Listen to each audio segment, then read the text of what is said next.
Buenas noches, alumnos de temas selectos de Física 2. Esta semana vamos a trabajar con las ondas sonoras audibles. Recuerden, todas las diapositivas que estamos presentando en este video las van a tener que transcribir en su cuaderno como apunte de clase normal.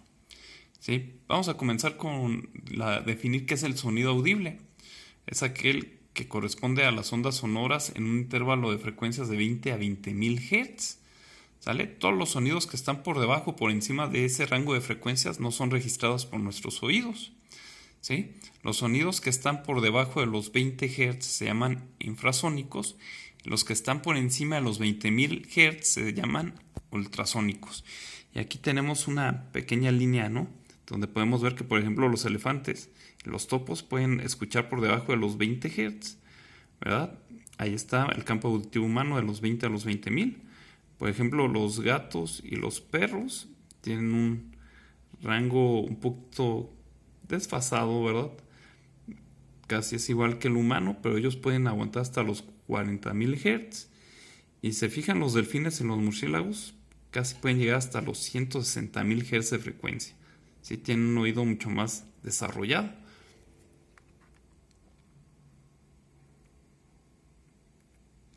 Las ondas sonoras en nuestros oídos producen ciertas sensaciones que son comparadas con alguna propiedad física. Estas se llaman cualidades del sonido y corresponden de la siguiente forma. Por ejemplo, la fuerza o el volumen que nuestro oído percibe, en física le llamamos intensidad. Al tono, en física le llamamos frecuencia. Y al timbre le llamamos forma de la onda. ¿Sale? Vamos a ver la primera cualidad, la intensidad sonora. Se define como la potencia transferida por una onda sonora a través de la unidad de área normal o la dirección de propagación. Es decir, la intensidad es igual a potencia sobre área. Si nosotros descomponemos esta ecuación, las unidades de potencia son los watts, las unidades de área son los metros cuadrados.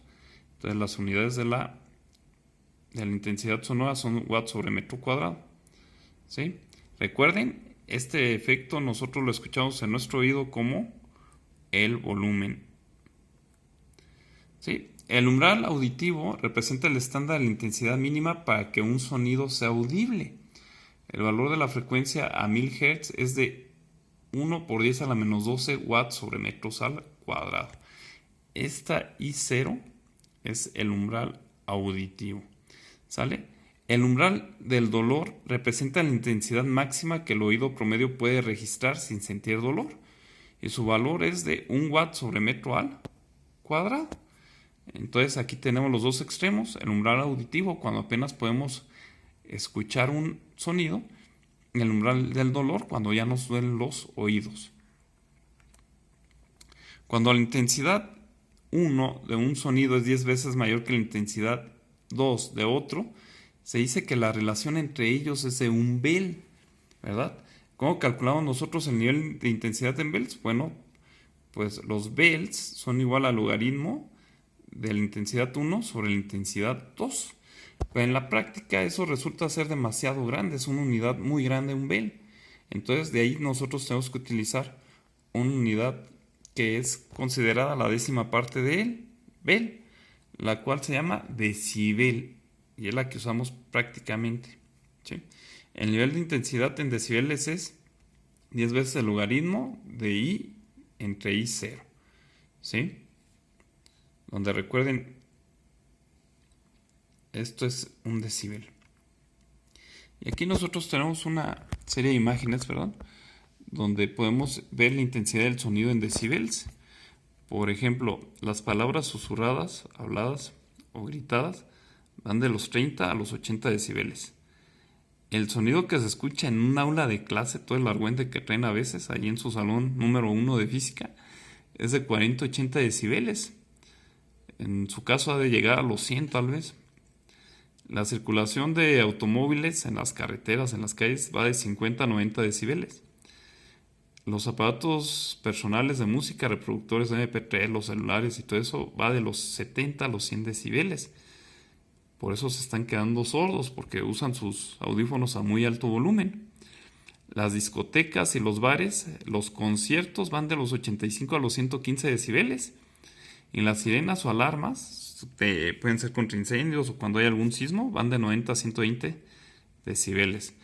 ¿Verdad? Acá tenemos nosotros algunas otras situaciones, ¿verdad? Que están medidas en esas unidades, ¿verdad?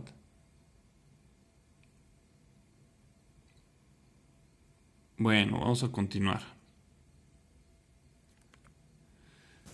El tono y el timbre son las otras dos cualidades que nos faltan. El tono de un sonido depende únicamente de su frecuencia, es decir, del número de oscilaciones por segundo. El tono corresponde a nuestra percepción del mismo como un sonido más grave o más agudo. Cuanto mayor sea la frecuencia, más agudo será el sonido. Como aquí podemos ver en la ilustración, aquí hay una mayor frecuencia, es decir, una mayor cantidad de onditas, ¿verdad? Entonces, entre más ondas haya, quiere decir que va a haber un sonido más agudo, ¿sí? La frecuencia va a ser mayor. Entonces, dos sonidos del mismo tono se pueden distinguir fácilmente. Aquí voy a ponerles un ejemplo de una nota musical que es el Do, que se toca a 256 Hz. Sí, una flauta, una trompeta y un violín, por ejemplo, pueden identificarse claramente porque pueden tener el mismo tono, pero hay una marcada diferencia en el timbre. Entonces, el timbre, recuerden, sería la cualidad que nos permite identificar, ¿verdad? Entre dos tonos iguales, ¿verdad? Pero que presentan un sonido diferente. Aquí nosotros tenemos las onditas, fíjense bien. Las formas de las ondas de sonidos, de dos sonidos con el mismo tono, pero diferente timbre, fíjense bien. Podría decirse que esta onda corresponde con esta con esta con esta, pero fíjense la diferencia que hay entre una y otra, ¿verdad? Entonces, aquí volvemos a mencionarlo. El timbre es la cualidad que nos permite distinguir entre dos sonidos de la misma intensidad. Es decir, si una nota ha sido tocada por una trompeta o un violín o un piano. Esto se debe a que todo sonido musical es un sonido complejo que puede ser considerado como una superposición de sonidos simples. ¿Sí?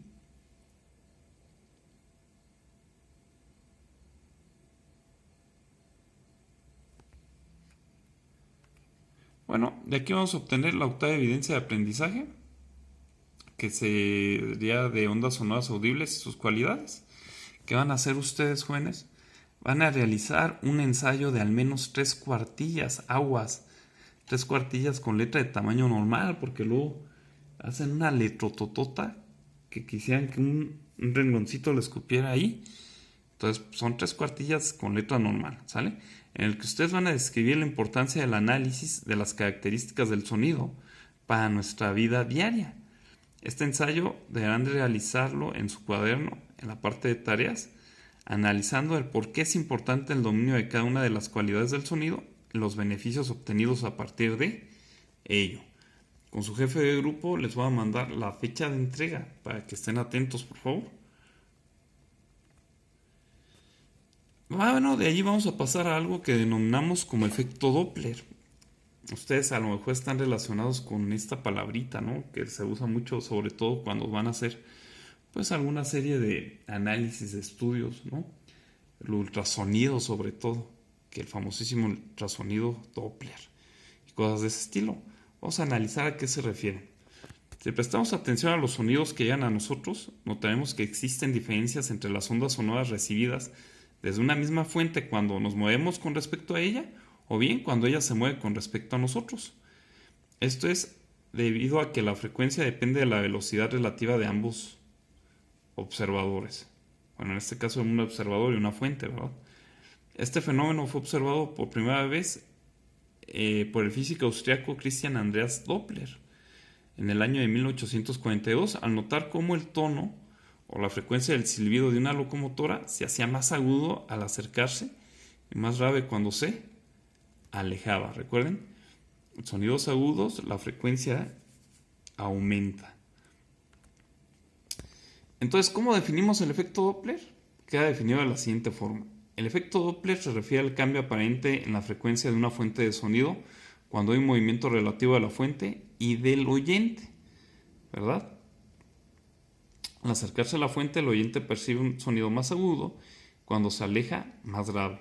La fórmula por la cual se calcula la frecuencia cuando el observador se mueve con respecto a la fuente va a ser completamente diferente a la que permite calcular la frecuencia cuando es la fuente la que se está moviendo. Entonces, ¿qué quiere decir esto? Bueno, que vamos a tener varios casos, ¿sí? El primer caso es cuando tenemos un oyente inmóvil, alguien que está parado, y la fuente que genera el sonido está en movimiento, es decir, como si ustedes estuvieran parados y el carrito de los helados fuera moviéndose hacia ustedes, ¿sí? O lejos de ustedes. La velocidad del sonido en un medio es función de las propiedades del medio y no depende del movimiento de la fuente. Por lo tanto, la frecuencia F0 escuchada por un oyente inmóvil y proveniente de una fuente de movimiento de frecuencia Fs está dada por la siguiente ecuación. Entonces, la frecuencia que nosotros vamos a escuchar va a ser igual a la velocidad del sonido, que es la V, multiplicado por la frecuencia de la fuente que se está moviendo, ¿verdad? Y eso lo vamos a dividir entre la velocidad del sonido menos la velocidad de la fuente. Vs es la velocidad de la fuente, ¿sí? Aquí hay que tener cuidado. La rapidez de la fuente la vamos a considerar positiva cuando se está acercando al observador y negativa cuando se está alejando, ¿vale? Entonces esa es la ecuación cuando el oyente está inmóvil, la fuente está en movimiento. Ahora, ¿qué otro caso podemos tener? Bueno, que ahora la fuente que genera el sonido esté fija y el observador sea el que se mueve, ¿sí? En este caso, el observador se va a mover con una velocidad de 0. La longitud de onda del sonido recibido no va a cambiar, pero el número de ondas que encuentra el oyente por unidad de tiempo, es decir, la frecuencia, aumenta como resultado de la rapidez V0. ¿Sí? En consecuencia, el oyente escuchará la frecuencia que escucha el observador va a ser igual a la frecuencia de la fuente, la que genera la fuente, multiplicada por la velocidad más la velocidad del sonido en ese caso, más la velocidad del observador. Y eso lo vamos a dividir entre la velocidad del sonido. Recuerden, V es la velocidad del sonido, ¿sí? Aquí la rapidez V0 del observador debe considerarse positiva cuando se aproxima a la fuente que genera el sonido y negativa cuando se alejan. Vamos a suponer que ahora el carrito de helados está parado, nosotros nos vamos acercando a él, ahí vamos a considerar positiva la rapidez del observador, y cuando recibe su helado y se marcha, pues se está alejando de la fuente, entonces vamos a poner una velocidad negativa. Bueno, ahora, ¿qué pasaría si la fuente y el observador se encontraran ambos en movimiento? ¿Verdad? ¿Qué va a pasar en este caso? Bueno, tenemos una relación más general, ¿verdad? Y combinando las ecuaciones anteriores vamos a obtener esta, ¿verdad? La frecuencia escuchada va a ser igual a la frecuencia de la fuente, ¿verdad? Que se va a multiplicar por la suma de la velocidad del sonido más la velocidad del observador. Y eso lo vamos a dividir entre la velocidad del sonido menos la velocidad de la fuente. ¿Sale? Esta es la ecuación general del efecto Doppler y de hecho cualquiera de los casos anteriores podrían resolverse con esta ecuación, ¿sí? Algunos parámetros en el caso que supongamos pues serían 0, ¿verdad? Entonces las ecuaciones anteriores pueden obtenerse de esta, ¿sí? Entonces nos dice que en este caso la ecuación de la velocidad del sonido siempre es positiva. Las velocidades del observador y de la fuente se consideran positivas para velocidades de acercamiento y negativas para rapideces de alejamiento, ¿sale? Esta información nosotros la vamos a conservar y en el siguiente video tutorial vamos a resolver ejercicios acerca de el efecto Doppler, ¿sale? Bueno, en este caso sería todo, muchachos. Échenle ganas y estamos trabajando duro. Estén al pendiente de su WhatsApp para el material que se les va a mandar. Y bueno, sobre todo se les va a mandar, recuerden, para esta semana nada más, de nuevo el correo al cual tienen que mandar la información. Y Y nada más, ¿verdad? La fecha de entrega y sería todo.